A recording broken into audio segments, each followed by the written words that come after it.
हामीसँग आज तारकेश्वर नगरपालिका वार्ड नम्बर 6 का वार्ड अध्यक्षज्यू श्री घनश्याम श्रेष्ठज्यू हुनुहुन्छ। उहाँलाई जोरदार ताली बजाएर हामी सम्मान गर्दै अगाडि व्यासमा आसन ग्रहणको लागि हामी अनुरोध गर्दछौँ। हजुर अगाडि आइदिनु होला।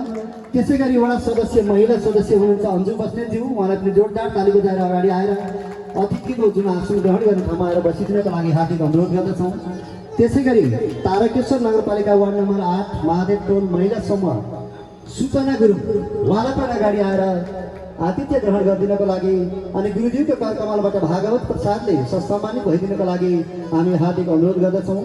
त्यसै गरी तारकेश्वर नगरपालिका वार्ड नम्बर 6 वडा सदस्य रामचन्द्र घिमिरेज्यूलाई पनि अगाडि आएर आसन ग्रहण गरिदिएर आसनको शोभा बढाइदिनको लागि हार्दिक अनुरोध गर्दछौँ।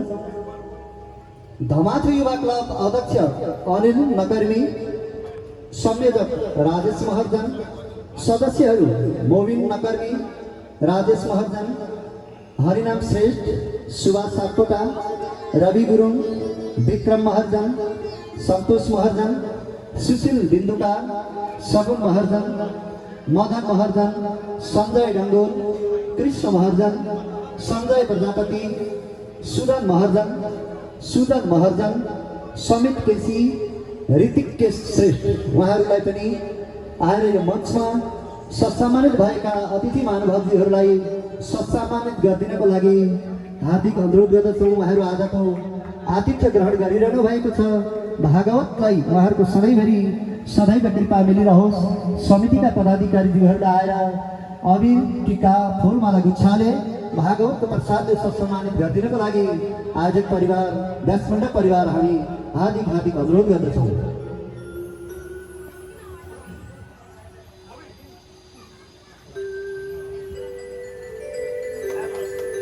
जोरदार ताली बजाएर हामी सम्मानित भइरहनु भएको छ। हाम्रा अतिथि महानुभावहरू हाम्रो सामाजिक कार्य भएको हुनाले कथाको बिचबिचमा सम्मानित व्यक्तित्वहरूलाई समितिको तर्फबाट ल्याउने चिटहरू ल्याइदिइराख्नु हुनेछ। हामी बिचबिचमा यहाँहरूलाई स्मरण गराएर सुनाइदिनेछौँ अनि सम्मानित व्यक्तिहरूले ल्याएर भागवत प्रसादले व्यासमण्डपबाट गुरुज्यूको करकमलबाट हामी सम्मानित गर्ने कार्यलाई अगाडि बढाइदिनको लागि समितिका पदाधिकारीहरूलाई हार्दिक अनुरोध गर्दछौँ।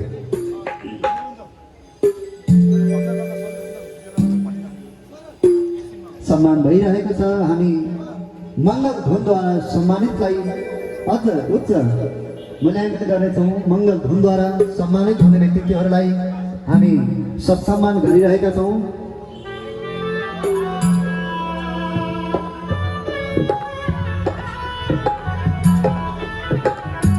यो बिचमा सम्मानित व्यक्तित्व आजका प्रमुख अतिथि तारकेश्वर नगरपालिका वार्ड नम्बर 6 का वडा अध्यक्ष श्री घनश्याम श्रेष्ठबाट आजको दीप प्रज्वलित गरेर पानसमा बालिएको दीपलाई प्रज्वलित गरेर आजको कार्यक्रमको समुद्घाटन गरिदिनको लागि पनि हार्दिक अनुरोध गर्दछौँ। तारकेश्वर नगरपालिका वार्ड नम्बर 6 का वडा अध्यक्ष श्री घनश्याम श्रेष्ठज्यू, साथमा तीर्थ महर्जनज्यू उहाँलाई पनि हामी आतिथ्यको लागि अगाडि बोलाउँदैछौँ।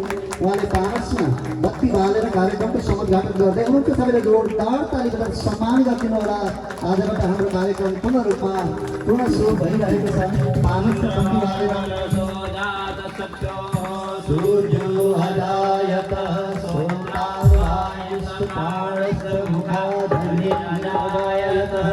राधा सर्वेश्वर भगवान को जय हो, तारकेश्वर महादेव को जय हो, भक्तर भगवान को जय हो।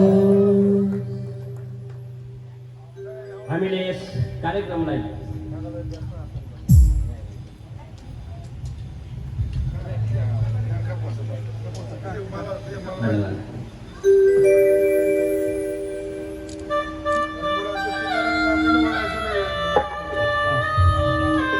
मैले थोरै कुरा राखेँ। यो महायज्ञ अष्टलक्ष्मी साधना तथा श्रीमद् भागवत महापुराण महायज्ञ चाहिँ हामीले नसोचेको बिचमा र हामीले सोच्दा पनि सोचेको सोचाइभन्दा पनि परको कार्यक्रम थियो। धेरै अहभाग्य नै भन्नुपर्छ। नियममा बसेर यो एउटा मेरो सङ्कल्प पनि हो। अष्टलक्ष्मी साधना गर्ने मेरो एउटा सङ्कल्प पनि थियो र मैले यसलाई यम नियममा बसेर गरिराखेको छु। यो सहित तेस्रो यो महायज्ञ हो र सामूहिक रूपमा गरेको थियो यो पहिलो महायज्ञ हो। भगवान विष्णु कि अर्धाङ्गिनी सर्वशक्ति सम्पन्न र सम्पूर्ण क्लेशहरूबाट मुक्त गराउन सक्ने क्षमता भएकी अष्टलक्ष्मीलाई हामीले यहाँनिर स्थापित गरेका छौँ र हामी बिहान 6 साढे 6 बजेदेखि त्यो पूजा आरम्भ गर्छौँ। तपाईँहरू आउनुहुन्छ आउनु हुँदैन भनेर पर्खिँदैनौँ पनि र 7 बजेसम्ममा लगभग हामीले पूर्वाङ्ग मण्डप पूजाहरू र हवनको पूजाहरू सकिसकेका हुन्छौँ भने तपाईँहरू आइसकेपछि हामी हवनको कार्यक्रम सुरु गर्छौँ। र यो हवन हामीले गर्दाखेरि पनि यसको मुख्य उद्देश्य भनेको यहाँका स्थानीय बासिन्दाको समृद्धि र कल्याण नै हो। यस अष्टलक्ष्मी साधना तथा श्रीमद् भागवत महापुराण गर्दै गर्दा हामीले यो कार्यक्रम आयोजना गर्नको लागि विभिन्न व्यक्ति समूह सङ्घ संस्थाबाट पैसा उठाएका छौँ, आर्थिक सङ्कलन गरेका छौँ र त्यो सङ्कलन गर्ने प्रक्रियामा पनि छौँ। यो कार्यक्रम सम्पन्न भइसकेपछि जति पनि हामीले आर्थिक कलेक्सन गर्छौँ त्यो आर्थिक कलेक्सन गरेको जुन हामीसँग धन हुन्छ त्यो धनलाई कुनै व्यक्ति अथवा कुनै ब्राह्मणले लिएर जाने भन्ने हामीले राखेका छैनौँ। जति पनि पैसा खर्च कटाएर उब्रिन्छ त्यो उब्रेको पैसालाई यही क्लबको मातहतमा रहने गरी त्यो पैसा रहनेछ र त्यो पैसाको खर्च चाहिँ हामीले कुनै सामुदायिक भवन बनाउने त्यतातिर हामी गएनौँ, किनकि त्यो धेरै पनि भयो र त्यति धेरै ठुलो खर्च गर्न सक्ने अवस्था पनि थिएन। जति पनि पैसा कलेक्सन हुन्छ 5 लाख 10 लाख 15 लाख जति पनि कलेक्सन हुन्छ त्यो कलेक्सन भएको पैसा एउटा हाम्रो तपाईँहरूकै वार्डको संयोजकत्वमा नै रहन्छ र वार्डले सिफारिस गरेपछि यो व्यक्तिलाई चाहिँ यो जरुरी छ पैसाको, यो बिमारी छ यसलाई चाहिँ औषधिको लागि पैसाको जरुरी छ भनेर वार्डले सिफारिस गरिसकेपछि त्यो पैसा सजिलै तपाईँहरूले चलाउन पाउनुहुन्छ। धेरै प्रक्रियाहरू अपनाउनु पर्दैन, त्यो पैसा हामी त्यहीँ छोडेर जान्छौँ। यति भन्दै आज यस कार्यक्रममा हामीलाई बडा निष्ठाका साथ सहयोग गर्नुहुने भावसागर ज्वेलर्सकाबाट 5105 रुपियाँ प्राप्त भएको छ। उहाँलाई जोरदार तालिका साथ सम्मान गरौँ र उहाँको प्रतिनिधिलाई यहाँ अगाडि आइदिनु हुन म अनुरोध गर्दछु।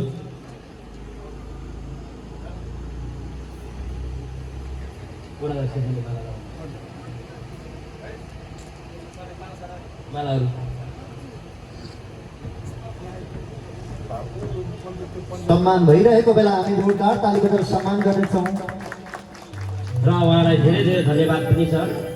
भगवती श्री अष्टलक्ष्मीको कृपा बनिरहोस् र हामीले यस अष्टलक्ष्मी महायज्ञ गर्दै गर्दाखेरि यहाँनिर श्रीयन्त्र जगाएका छौँ अनि कुबेर यन्त्र पनि हामीले जगाएका छौँ र जुन श्रीयन्त्र हामीले यहाँ जगाइराखेका छौँ, जुन कुबेर यन्त्र यहाँ हामीले जगाइराखेका छौँ यसको प्रक्रिया धेरै पछाडिदेखि जोडिएर आएको छ।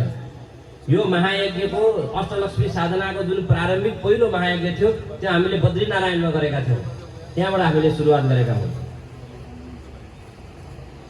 अब त्यस पछाडि हामीलाई सहयोग गर्नुहुने अष्टमान खाजा घरका प्रोप्राइटरलाई म यहाँ निमन्त्रण गर्दछु। उहाँले 2105 रुपियाँ दिएर हामीलाई सहयोग गर्नुभएको छ। ताली बजाएर उहाँलाई स्वागत गरौँ, सम्मान गरौँ। त्यसै गरी महादेव महिला समूहबाट हामीलाई 6000 रुपियाँ प्राप्त भएको छ र त्यो समूहबाट पाल्नु हुने जो प्रतिनिधि हुनुहुन्छ उहाँलाई पनि तालिका साथ सम्मान गरौँ।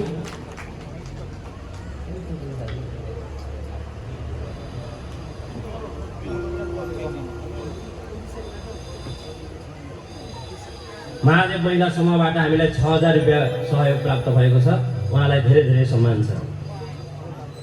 जोरदार ताली बजाएर सबैजनालाई सम्मान। उहाँलाई एउटा माला दिनु।